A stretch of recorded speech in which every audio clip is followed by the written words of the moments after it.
There's someone really special in my life. Someone who just celebrated his 100th birthday.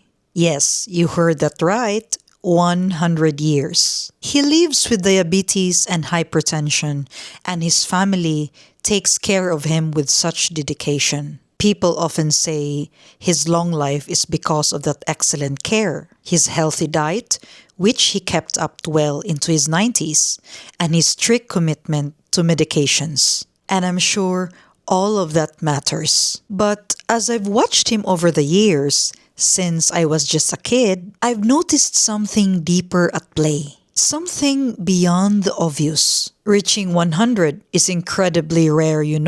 Statistically, only about 0.012% of people in the world ever do it. That's roughly 1 in every 8,000 people. So when someone beats those odds, you can't help but wonder, what's the real secret?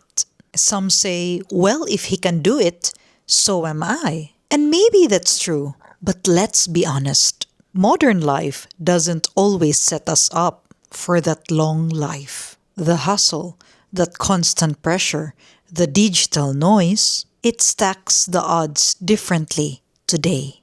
After a lot of observation and reflection, I believe his century of life comes down to 4 powerful, yet quietly simple reasons. First, he lives with simplicity and deep contentment. His life has never been cluttered, not with things, not with unnecessary drama, not with endless wanting. When you live simply, your mind and heart have room to breathe. And contentment?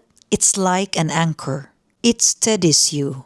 It brings a kind of happiness that doesn't rise and fall with circumstances. It just is. That peace, I believe, preserves you from the inside out. Second, he has never logged into social media. Think about what fills our days now. Endless scrolling, consuming, reacting, and comparing. We're fed information and images every second, some inspiring, but so much of it stirring insecurity, dissatisfaction, or just plain distraction. His world was built on real conversations, real presence, and moments that were not meant to be captured, just lived. That's a kind of mental protection most of us don't have anymore. Third, he isn't materialistic. We live in a world that constantly tells us we need more. The next trend, the luxury item, the upgrade. He never bought into that. His happiness wasn't tied to things in a closet or a display case. Temporary satisfaction from a purchase? That wasn't his currency.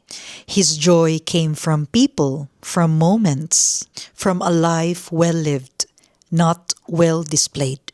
Fourth, and the last one, he shares a loving, faithful, and deeply peaceful marriage.